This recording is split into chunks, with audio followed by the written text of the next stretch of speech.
할렐루야, 오늘도 좋은 날입니다. 오늘부터 데살로니가 전서를 시작합니다. 오늘은 데살로니가 전서 서론으로 말씀을 시작합니다. 데살로니가 교회는 바울이 제2차 선교 여행을 할 당시 AD 49년에서 52년경 마게도냐 지역에 있는 빌립보 교회에 이어서 두 번째로 개척한 교회입니다.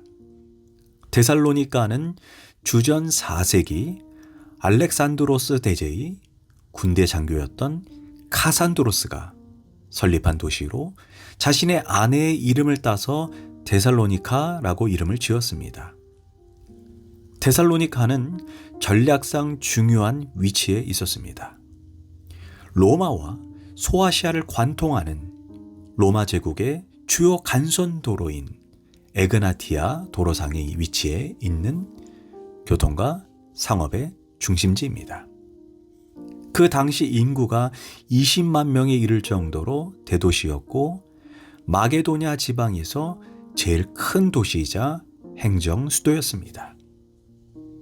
이런 이유로 해서 데살로니카는 선교 지역상 매우 중요한 도시였습니다.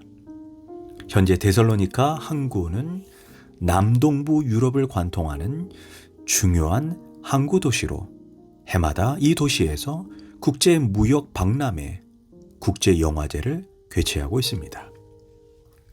사도행전 16장과 17장에서 누가는 어떻게 데살로니카가 복음화 되었는지를 말해주고 있습니다. 바울은 원래 소아시아로 복음을 전하려고 했지만 환상 가운데 마게도냐 지역에서 우리를 도와달라는 환상을 보고 선교 여행지를 바꾸어 지금의 그리스 지역인 마게도냐로 넘어갔습니다. 이때 유럽으로 넘어간 선교사는 바울, 실라, 디모데, 누가입니다. 이들을 통해 유럽에 복음이 처음으로 들어가게 된 것입니다. 바울은 빌립보에서 놀랄만한 사역의 성과를 거두고 빌립보 교회를 세웠고 그 다음에 남서쪽 방향에 있는 데살로니카로 향했습니다. 바울은 데살로니카 유대인 회당에서 3번에 걸쳐 안식일날 설교를 했습니다. 첫 주는 구약 성경을 근거로 해서 그들이 기다려온 메시아가 핍박을 받고 죽은 자 가운데서 다시 살아날 것을 강론했습니다. 그 다음 주에는 바울은 그들에게 나사렛 예수를 전했습니다. 물론 예수님의 생애와 죽음과 부활에 대해 이야기했습니다. 세 번째 주에는 바울은 구약에서 기다렸던 메시아, 당신들이 그토록 기대하고 고대했던 메시아가 바로 예수였다라고 선포합니다. 다시 말해 구약의 예언이 예수 안에서 성취되었으며 따라서 구약의 메시아와 역사 속에 있던 예수는 동일한 인물임을 말해주었습니다. 유대인들 중 일부는 바울의 설교를 듣고 회심하는 역사가 일어났고 회당 주변에 있던 경건한 헬라인의 큰 무리와 적지 않은 기부인들도 회심하게 됩니다. 그 이후에 바울은 야손의 집을 집회 장소로 사용해서 바로 이것이 훗날 데살로니가 교회로 발전했습니다.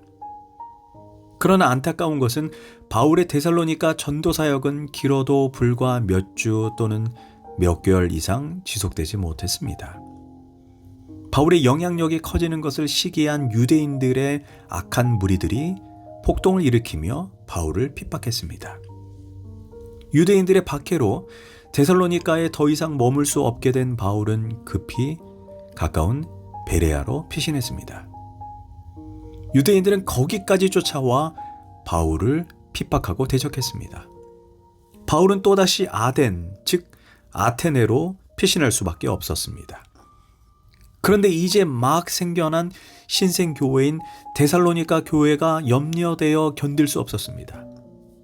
그래서 몇 번이고 가려고 시도했지만 사단의 방해, 즉 유대인들의 방해로 인해 번번이 무산되었습니다.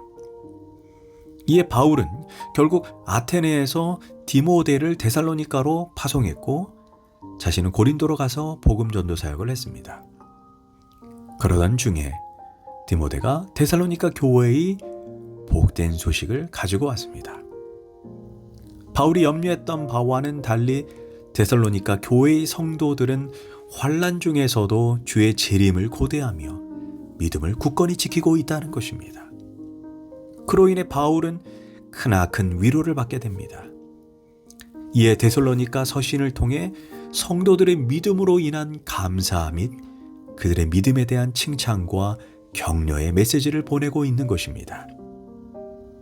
그러나 한편 데살로니가 교회에 대해 긍정적인 측면만 있었던 것은 아닙니다. 바울에 대해 잘못된 견해를 가진 자들이 있다는 소식, 즉 바울이 다시 돌아오지 않는 것은 영혼에 대한 사랑이 없는 불성실한 자라는 오해가 있었고, 또한 바울이 자기들에게 불순한 목적과 동기를 가지고 접근했다라고 하는 그런 오해도 있었습니다. 또한 데살로니가 교회에는 주의 재림 시 성도의 부활에 대한 잘못된 견해도 있었습니다. 또한 임박한 재림의식으로 인해 생계에 종사하지 않는 게으른 자들도 있었습니다. 이에 바울은 일하기 싫은 자는 먹지도 말라라고 단호한 훈계를 합니다. 또한 성적인 순결의 문제, 영적 은사에 대한 잘못된 견해도 있었습니다. 이에 대해 바울은 신생 교회인 데살로니가 교회에게 바른 신앙, 바른 윤리관, 그리고 바른 세계관을 설명하기 위해 기록한 것입니다. 특별히 바울은 이 중에서도 주의 재림 시 성도의 부활에 관한 문제를 집중적으로 다루고 있습니다. 데살로니가 성도들은 재림에 대한 신앙을 소유하고 있기는 했지만 죽은 자들의 부활에 대해서는 올바르게 이해하지 못했습니다. 그래서 주의 재림 시 죽은 자들은 어떻게 되는지 혼란스러워했고 그들은 다시 만나지 못할까 봐 슬퍼했습니다. 이에 바울은 주의 재림에 대한 올바른 이해와 성도들의 부활에 대한 올바른 가르침을 주고 있습니다. 특히 데살로니가 전후서를 바울의 종말론적 서신이라고 말합니다. 그 이유는 데살로니가 전후서에는 성경을 통틀어 유일하게 모든 장마다 주의 재림에 대해서 말하고 있는 아주 독특한 특징이 있습니다. 그러나 본 서신은 종말론에 관한 문제를 교리적, 신학적 차원에서 치밀한 논리로 전하는 서신은 아닙니다. 오히려 종말에 관한 교리를 가슴으로 뜨겁게 확인하게 하며 주의 오심을 기다리는 동안 성도들이 어떤 태도로 주의 재림을 기다리며 살아야 하는지 삶의 방향을 제시합니다.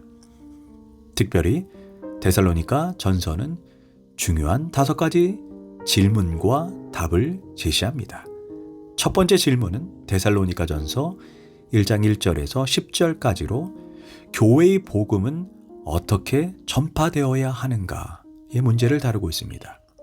즉 복음은 환난과 핍박 가운데 성령님의 도우심과 성령님이 주시는 능력과 기쁨으로 전해야 한다라고 말합니다.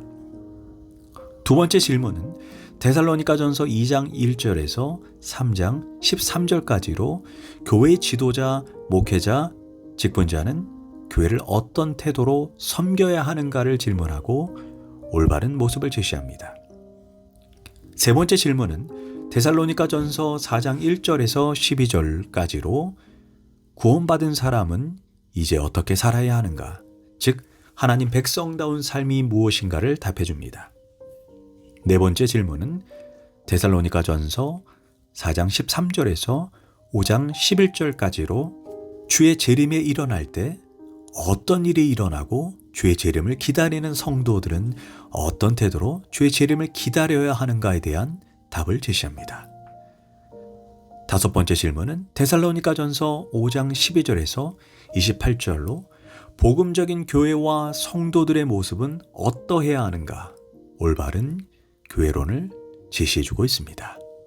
기도하겠습니다. 하나님, 데살로니가 전서를 통해 하나님이 내게 주시는 메시지를 정확히 깨닫게 해주시고 주의 재림을 준비하는 깨어있는 성도가 되게 하소서. 예수님의 이름으로 기도합니다. 아멘.